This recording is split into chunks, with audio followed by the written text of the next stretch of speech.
This is a story about a dude named Lane. He moved to the mainland and bought one place to stay. And then one day he went try to rent them out. And then he became one real investor man. Hey guys, this is Lane with the Simple Passive Cash Flow Podcast. Please go to the newly redesigned website and familiar yourself with all the cool stuff we have on there. Sign up for the Hui Deal Pipeline Club and check out the fund. That's the simplepassivecashflow.com/fund to see what we have cooking there. Diversified fund, the single family home, multifamily, and some other exotic investments. Today on the line, I have Whitney Nicely on the line. How's it going, Whitney?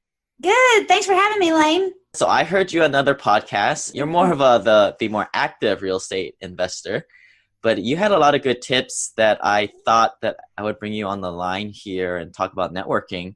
Because like we always say, real estate is, it's all people. And a lot of people that listen to this podcast are more on the passive side. But I always see some people have holes in their repertoire.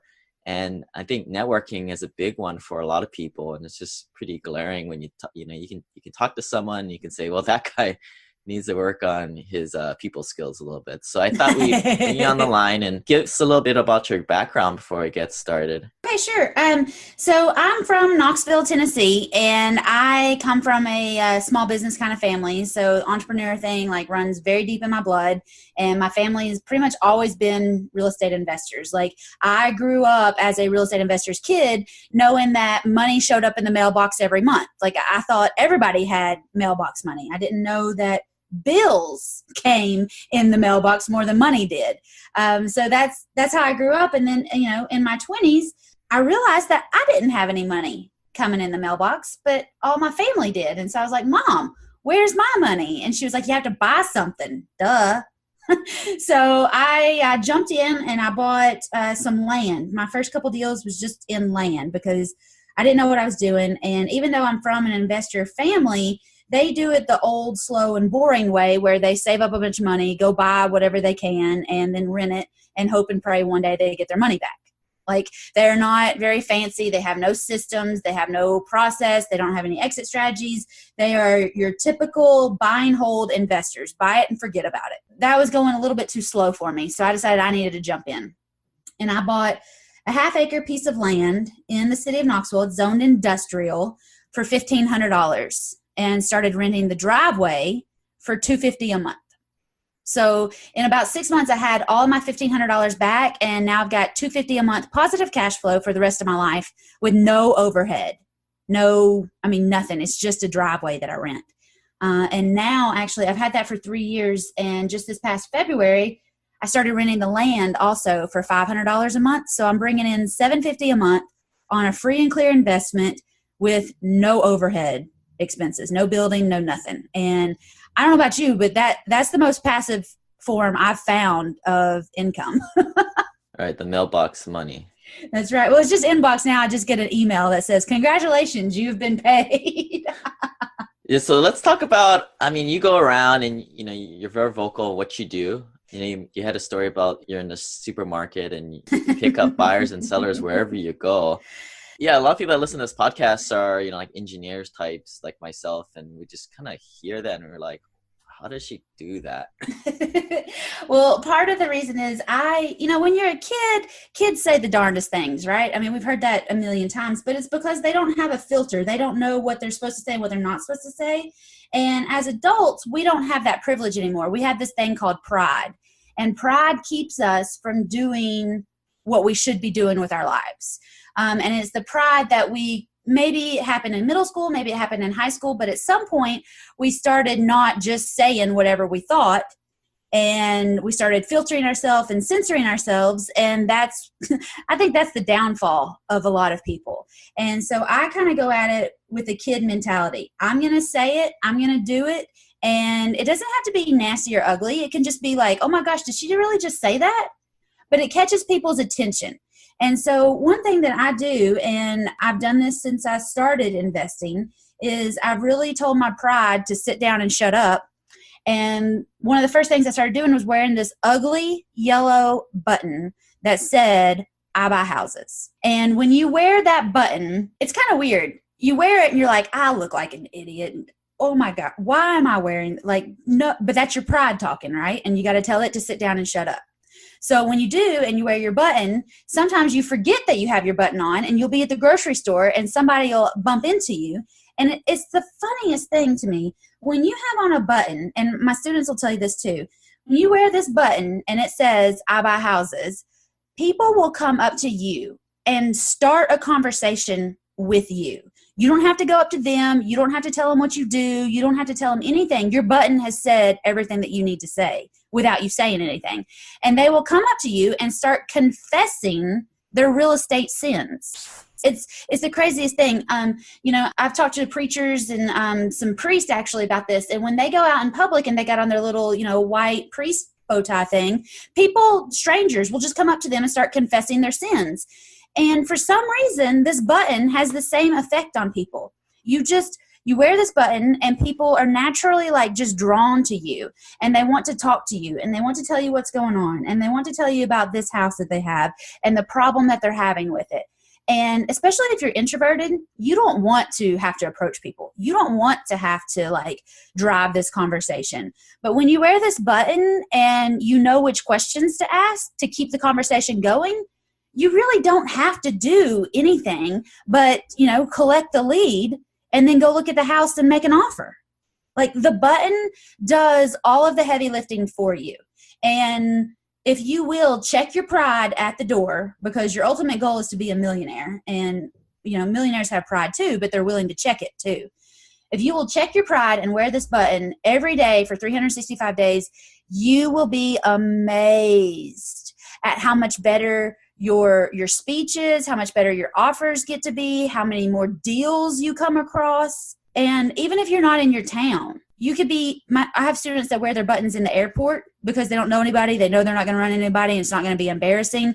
And they've picked up so many deals just from walking through the airport and somebody wanting to come up and talk to them. And they sit there while they're waiting on their flight and write out a contract. So let's talk about one of the avatars that listen to the show. Let's just take like a CPA that's making like $150,000, and they can't wear a button, but they have like friends and family that are always interested in what they're doing. What are some of those questions you ask to kind of get that conversation going?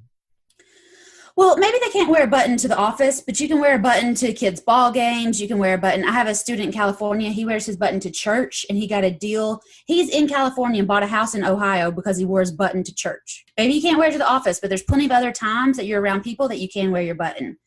But some other things you can do is on Facebook or maybe even on LinkedIn, you can start to, I call it, or I've heard it called edutainment, where you're educating your audience, your friends and family about what you do, but you're also entertaining them a little bit. I mean, HGTV shows, so everybody loves them. I hate them personally, but the mainstream people, they love them. So if you can be like the small town fixer flipper, people will love to check in on what you're doing, and they will start to send you leads for free on Facebook too. I've got like 19 different templates, and I give my students, I even give them the pictures. I give them the swipe files. If you're not on Facebook, my husband is not on Facebook. He refuses. But if you're not there, your wife can do this for you. And it's just on your personal page. You don't have to pay for boosted posts. You don't have to set up some fancy software or a Facebook profile. Like, it's just easy stuff that anybody can do. And, just like the button, you're going to look at it, you're going to see it, you're going to do it a couple different times. You're going to be like, this doesn't work. This girl's crazy. And then suddenly, you're getting leads in the grocery store. You're getting people at church that are like, hey, I saw your Facebook post and I got a house just like that. Or you're getting people like private messaging you or sending you an email, and they're like, hey, I just saw that picture you put up. I've got a house just like that down the street from me. Here's the lady's name. Go call her and buy it. Your friends and family want you to succeed. They want to see you get out there and achieve your goals and dreams, but you have to, train them on what you're looking for and how they can help you.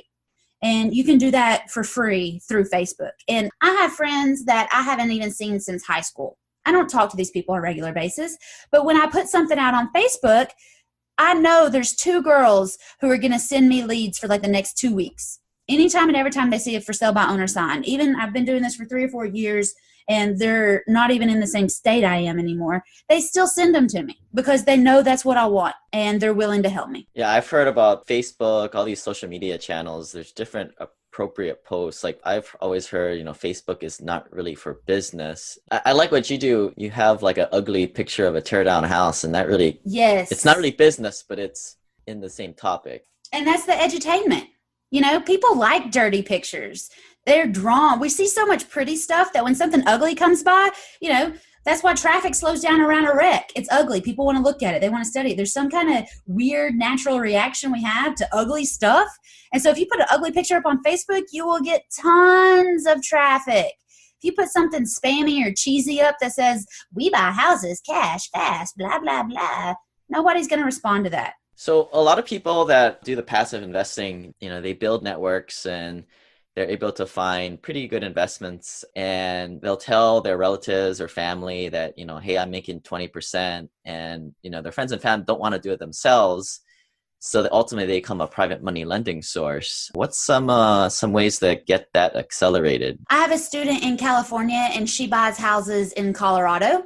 So she's an out-of-state investor, and we have changed some of the Facebook posts from finding sellers because she doesn't want sellers. She's got plenty of sellers, but she needs more private money. And so we've been tweaking her Facebook post, and she made one post, and in 7 days, she collected $150,000 in private money that she didn't even know existed until she made this post. And again, it wasn't like some cheesy something. It was, mostly before and after of, hey, we bought this house, then we did this work to it. Now it's great. We're making a bunch of money. If you want, a solid return, give me a call.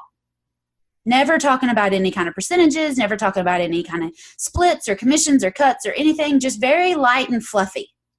And I think that's where a lot of people really mess up on Facebook, because it does need to be light and fluffy and flirty. You need to ingrain yourself in people's brains, but not gross. You just need to be on the top of their mind. And there's a line there where you don't put too much out, because then the SEC comes down on you. But you can also attract more fish if you're using the right kind of bait. Any thoughts on some other platforms like Pinterest, Instagram? I get quite a bit of traction from Instagram, mostly just I've got like 10,000 followers on Instagram. And so I mostly try to get those people to sign up for a webinar or join my Facebook group.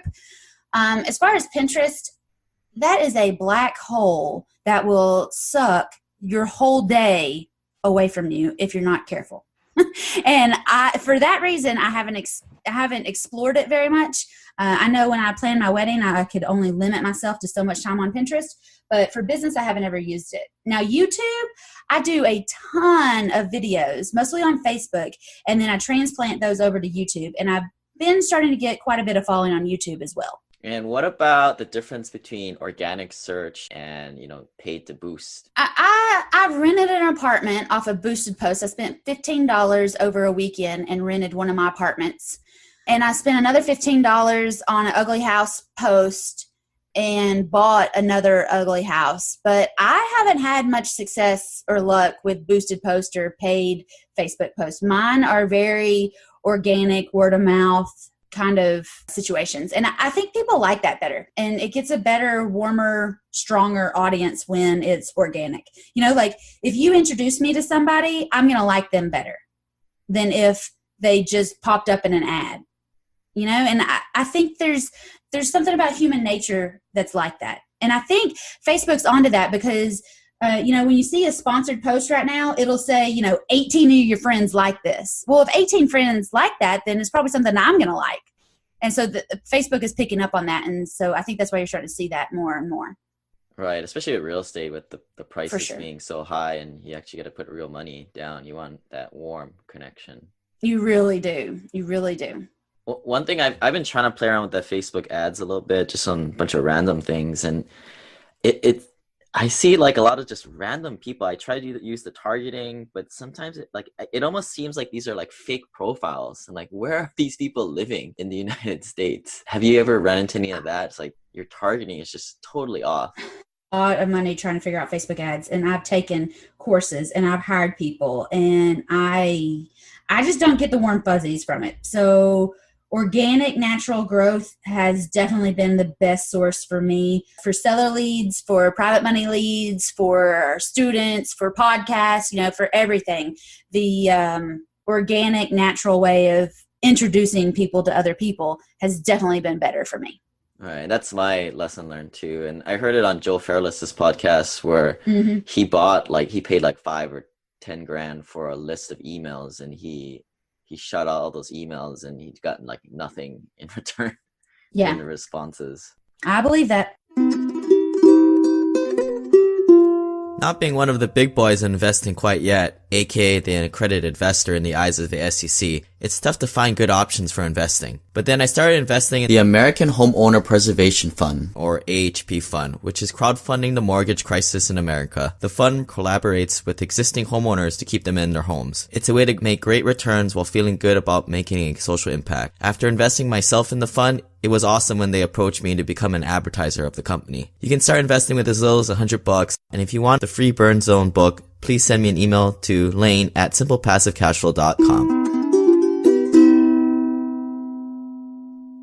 So let's go back to in-person networking. What's your mindset? I know you're probably a natural at this, but what are the couple of flaws that you see most people making? So one thing that I've been teaching a lot and talking a lot about is you really need a good one-liner to back it up. And, you need to start your one-liner with a greeting and then introduce yourself, but don't get lost in that. Know where you're going to go with the conversation. So, if I stand up at a networking event and maybe it's one of those where everybody gets, 30 minutes to shine or 30 seconds to shine, not 30 minutes, but, you get to stand up and I say, hey y'all, my name is Whitney Nicely. I buy houses from people that have inherited them.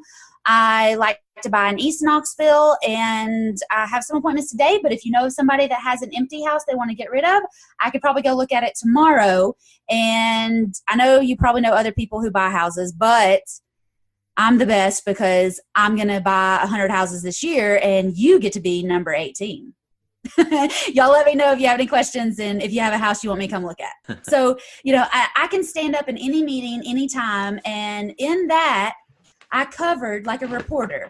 I did who, what, when, where, why, but I didn't cover the how. All right. So I covered who I am, who I help, what I buy, where I buy them, what I'm looking for, why I'm the best choice and you should hire me to come, buy your house instead of some other we buy houses people. And that's what you need. So even if somebody walks up to you in the grocery store, you need a little bit of a different kind of transition. But if somebody walks up to you in the grocery store and they say, oh, you buy houses, you say, actually, yes, I do. I'm looking for one in East Knoxville right now. And I buy houses all over the place, but I'm really focused on East Knoxville and I love empty houses. In fact, for example, I was looking at a house earlier today and a lady had inherited it. And so you just go into this story. You're ready. That button is going to be the icebreaker that you need, and people are going to start to say something, and you need to have a one-liner ready to go. You need to have like a canned response so that you know what you're wanting to buy, how you're going to buy it, when you can come look at it, and you can kind of lead the conversation to an opportunity to go put an offer in, to an appointment. And there's lots of different ways. And I work with my students very closely on this because, my one-liner is fine for me, but you wouldn't say that. You need one that sounds like you. You need to use the words that you would use in regular conversation. And you are maybe looking for something different than I am. So, we need to cover, I've got a worksheet on it. Whenever you're giving your one-liner, whenever you get to stand up in front of an audience, whenever you get to introduce yourself, and even if, you're out to dinner with your wife and she introduces you to somebody that she works with, and, you shake your hand, there's a little bit of awkward conversation and exchange, you need to know how to overcome that and say, hey, yeah, my name's Whitney, and I'm sure she's told you that I buy houses, and I'm actually looking for something over in Knoxville right now. Today, it was funny you mentioned that I buy houses because today I was looking at a house from somebody who had tenants in it and they just got tired of being a landlord. So I put an offer in and I think we're going to be closing on that one next week. And people will say, oh, really? So tell me more. Or they'll say, oh, really? Well, that's great. Kiss my ass goodbye. If they're going to be a good lead for you, they're going to be a good lead. And once you know your one-liner and you can kind of sift through it and know what you're going to say, it makes those awkward exchanges a really good source to find off-market properties. And you've got to be able to take control of that situation, because otherwise you're going to end up in 18,000 conversations about the weather. Well, nobody cares. The weather is the weather. You have a purpose in life, and you need to learn how to get your purpose out there without becoming a professor and trying to teach a real estate seminar when somebody just really wanted to say hi and keep going. Would you care to evaluate my elevator speech? Yeah, let's do it. So my goals these days are to try and build an audience for the podcast, which I guess if you guys haven't let your friends know about the podcast, please shoot them a referral to simplepassivecashflow.com. But, I'll usually start off with some kind of, I'm a W-2 engineer, I'm a working professional, and in the spare time, trying to bring that barrier to entry low in terms of time commitment. I say, I have 11 single family homes out of state that bring me cash flow, and it's pretty passive. And I just make it simple and easy to follow. And if someone's interested in that, they can contact me. But, maybe I just don't pursue hard enough, but that's my thought process. So what's your goal? What are you looking for? I am looking for someone to come back to the podcast and website to read more about me. Maybe if our interests align, that we can do, work with each other one day. So your goal is the podcast? Or work with me on a out-of-state deal. So let's focus on that, because I didn't hear anything about the podcast or working on an out-of-state deal. I guess I'll start off with my intro, but then I say I have a podcast and a website, I help people get properties out of state. So one thing that I've learned from podcasting is that a lot of people don't know what a podcast is. And so then you have to explain it. So I would say something about, I've actually got kind of like a radio show, and I talk to, investors all over the place, and we're trying to put deals together out of state. And, we work on different real estate formulas and different opportunities so that we can all make some money. Would you be interested in hearing some of my shows, or making some money? Right. Or have you ever thought about investing out of state, or even investing in a rental? Exactly. Yeah. I think if you can keep it focused on that, because the part about the engineer, that's fine, but that doesn't help me know about your podcast. That doesn't help me know that you want to do out of state deals. Yeah, a lot of ways to cut and slice these things. It can always get better. I like to keep it as short and sweet as possible and go straight for the goal. Any thoughts on, are you thinking about a certain type of individual? And if it's somebody that doesn't have any properties or doesn't have access, they just don't fit your profile, what's your thoughts there? So everybody is a lead source. Everybody isn't a lead, but everybody is a lead source. They're a money lead source, or they're a property lead source. They may not be the lead, but they know somebody. And I don't know if you've ever tried this or not, but there's been studies that if you go to a bar and you want to, hook up with a hot girl, you have a better chance of flirting with her friend before you start flirting with her, because women are crazy and they want what their friend has. So if you ignore the hot girl for a couple minutes and talk to her friend and butter her friend up, then her friend may pass you on and you'll, get to the hot girl. If you go straight for the hot girl, you go straight for the lead, you go straight for the, jugular, you'll probably get shut down. But if you can kind of work through the gatekeeper, you'll probably get to the goal that you wanted. And I think it's the same way when you're talking to sellers, you're talking to buyers. I always talk like they're just a lead source. Like they probably wouldn't fit me. They wouldn't fit what I'm trying to do, but they probably know somebody. And what I found is when I talk kind of around them, they end up saying, hey, it's me. I'm the one. I'm the lead. I got that. Oh, really? Oh, well, that's awesome. So tell me more about it. And so instead of going straight for them, because people have radar and they know when they're about to be sold to. So if you can not sell to them and you can talk about maybe selling to their friend, they'll warm you up and find out that they want to be sold to. And that's a much better. That's a warm audience. That's a much easier sell than trying to go for it right there in the very beginning. Yeah, that's a thought there that came up is like, right, you never solicit on the first date, right? Exactly. And so when you talk to these people, you always need to say, do you know somebody who wants to make more money? Do you know somebody that has a property they don't want? Do you have a friend? Do you have a family? You never say, do you have it? No, that's too intrusive. But do you know somebody? And sometimes they'll wink at you and say, yeah, I know somebody that wants to make more money. How much are we talking about?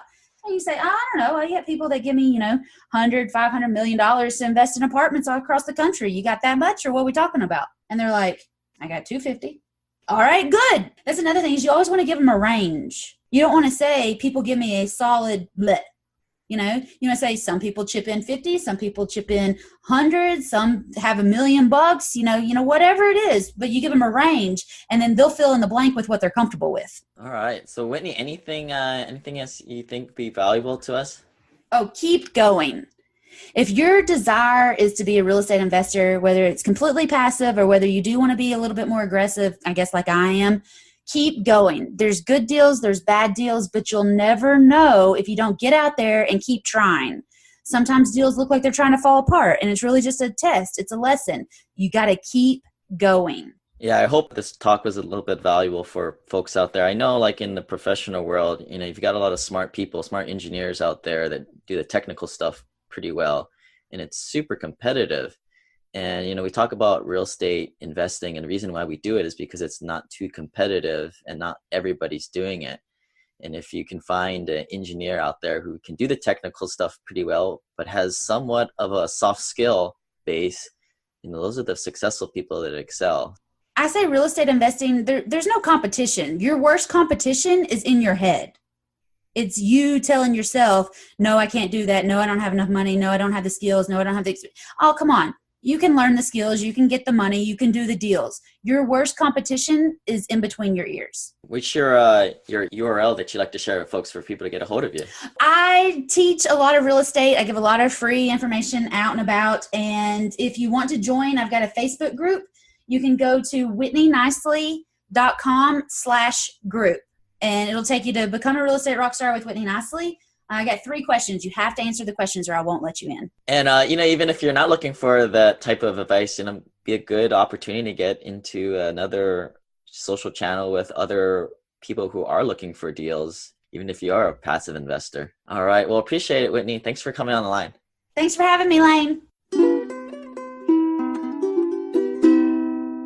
This website offers very general information concerning real estate for investment purposes. Every investor situation is unique. Always seek the services of licensed third-party appraisers and inspectors to verify the value and condition of any property you intend to purchase. Use the services of professional title and escrow companies and licensed tax, investment, and or legal advisor before relying on any information contained herein. Information is not guaranteed, as in every investment there is risk. The content found here is just my opinion, and things change, and I reserve the right to change my mind.